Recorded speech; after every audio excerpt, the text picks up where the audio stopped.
everybody, it's Uncle Scott. Welcome back to the QwerkyReax channel. First things first, I chapter all my videos, so if you don't want to stay for my spiel here at the beginning, which today's I'd stay for just because it's kind of cool, but if you don't want to and you want to jump right to the reaction and the music, totally get it. That's what that scroll thing at the bottom of the screen is for. Feel free to use it. Today, I'm checking out, guys, I don't know how I missed this, hidden in all the comments, and it was actually on my list before and I didn't put two and two together. But as you know, I'm in a choir, the same one that Jackie and Crystal is in, and Rob, who you'll probably meet later this week. And we did a show at Carnegie Hall. I posted pictures about this late last year. Because I thought it was really cool that I got to perform at Carnegie Hall, right? So anyway, I saw this comment from, I think, last week, and I'll show it to you. Here's the comment. And don't know what all of that says in Russian, except the words in the after the first dot. Like the @ is the username who commented, and then that's the words right after that are Diana Ankudinova. That's how you spell her name in Russian. I only know that because I've seen it so many times from doing so many of her videos. And then it says this extra stuff here, followed by The Man I Love, which is a song that was made very famous by Ella Fitzgerald, among other singers. But that is a George Gershwin song, okay? And I know that because it's from the musical that he did with his brother Ira in 1927 called Strike Up the Band. So, and if you want to see, I translated it for you. There you go. Username, Diana Ankudinova, cover version of George Gershwin's song, The Man I Love. Okay, guys, when I performed at Carnegie Hall and did Strike Up the Band, which here's evidence of it. That's me at one point singing. That's me at another point where we had to like raise flags and like wave them because it was part of the performance. But at one point when we, as the choir, were sitting down, one of the performers sang The Man I Love. So how did I not? I would have done this song so much earlier if I had known that Diana did a cover of it, because that's awesome, especially since I've heard this performed live while I was like the backup choir to it. So I thought that was really cool. You guys may think I'm just a weirdo, but I'm so into hearing this now. Not that I'm not into Diana normally. I usually am. She's great. It's just I didn't realize there was this connection. And so now I'm kind of like, yes, let's do it. So here it is. This is Diana Ankudinova, The Man I Love, concert at Margulis. You guys can let me know. I guarantee I'm saying that wrong. But yeah, I just thought it would be cool. So I say, let's check it out.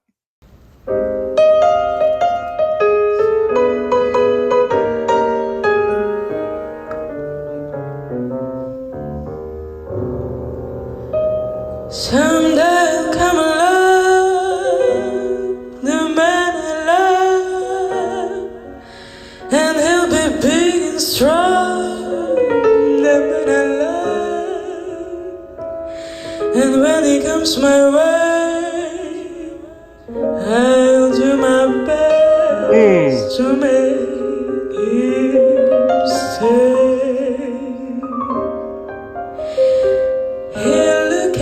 And smile, I'll understand, and in a little while he'll shake my hand, and that it seems absurd. I know we both won't say a word.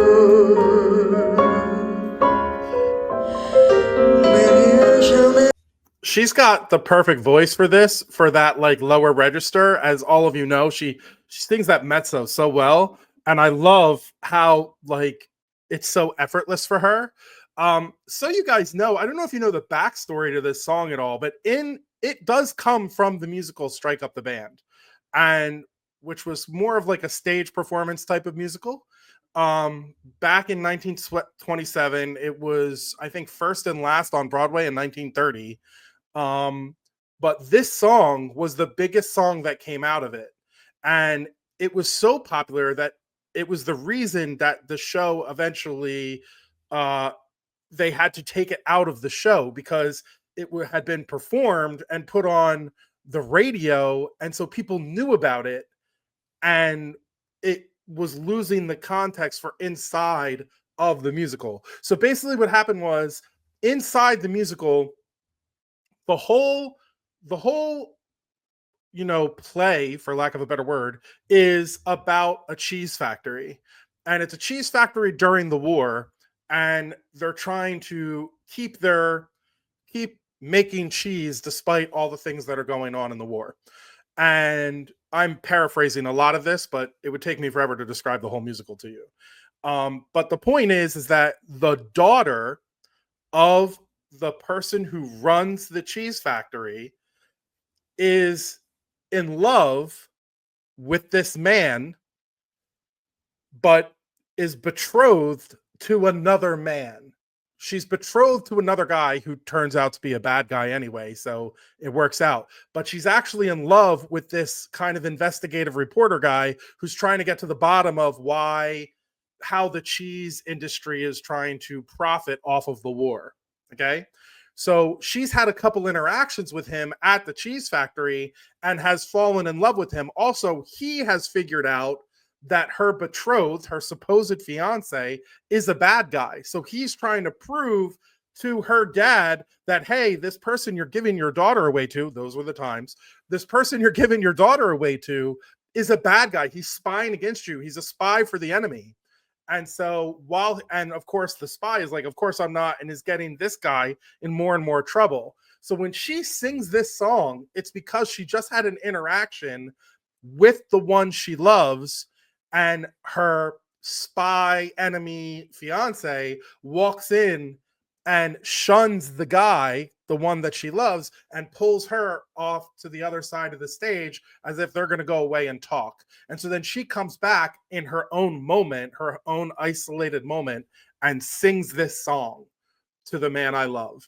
And like I said, it became so popular back in the day, back in the 1930s, that they had to take it out of the musical because people weren't into the context of it. It's not like today where you can hear a song from a musical like Defying Gravity and people will sing it all day long. It wasn't like that. So apparently it caused a big problem back then, and that's why the musical wasn't as successful as it could have been. I will tell you that when we performed it at Carnegie Hall, we had it in there and it was fantastic. And people really loved the performance, including there were grandchildren of the Gershwins who were there that said they really enjoyed the performance. And also it's kind of cool because the last time that musical was done in New York City was like 1930. So almost 100 years ago. And this will probably be the last time it's played in New York City for quite some time. So that's just some context for you of where this placed in the musical, why it was in the musical. A lot of people don't even know it was from a musical. A lot of you listening to this probably were like, oh, it's just a cover of an Ella Fitzgerald song. This is or as the person commented, a George Gershwin song. It is a George Gershwin song with Ira Gershwin, his brother, but they wrote it for the musical Strike Up the Band. And then it became its own entity and went on to be much more of a like high seller for them. I'll back this up just a little bit, but she's back to Diana. She's got a great voice for this. The undertones, the way she like really hits those lower notes as she always does, that makes them sound so obvious, like so easy. I know I keep saying effortless, but that's really what it is. She's such a talent. Maybe I shall meet him someday, maybe Monday, maybe night. Still I'm sure to meet him one day, maybe Tuesday will be my good news day. Someday I'll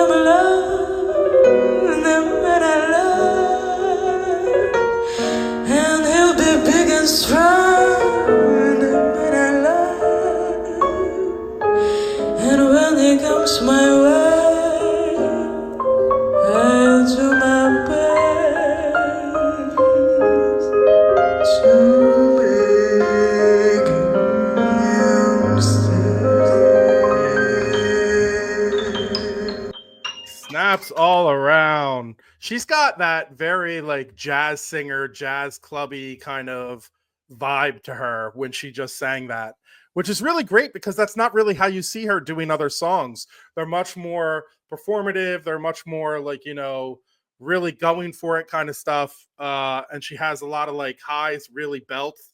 And this was more like, you know, guttural, really like that feeling of like lost love. And she really conveyed it well doing this. I really like this version. Um, I hope that was a fun little maybe history lesson of the song for you. And this was fun for me because I love reliving that Carnegie Hall moment for me. Also, kind of cool, guys, and I'll keep you like updated on this with pictures and stuff. But I got the sheet music last night. Here's a picture of it. I'm going to be singing at Radio City Music Hall at the end of the month, and we're doing Lord of the Rings Return of the King. So the way that works is there'll be a 60-foot projection screen above us, and it's the entire movie Return of the King with the musical score taken out of it. So all the dialogue is there, all the actor stuff is there, but then we'll be performing with an orchestra the musical part live. It's apparently incredibly popular. They've done it the last 3 years. They did it with Fellowship in 2023. They did it in with Two Towers in 2024, and now this is Return of the King. And it's practically already sold out. We're doing 5 performances from like a Thursday through a Sunday with 2 on a Saturday. So I'm going to feel like an actual like Broadway singer because they always have to do so many in a short amount of days. I am by no means a Broadway singer. I'm just saying I'm gonna live that life vicariously for a little bit. But I'm super stoked for it. It should be really cool. So I'll definitely share some pictures of that too. Thank you guys so much for joining me, especially if you made it this far. You know I appreciate you. I hope you're having a great week. And there is definitely some Ren, hopefully, I said definitely, but hopefully, schedule allowing for me to record tomorrow, coming up later in this week. So stick around for that too. Hope you're having a great week, guys. Remember, don't wait for life to be easy to be happy. I got to go listen to this again. Like, totally. George Gershwin is my jam now.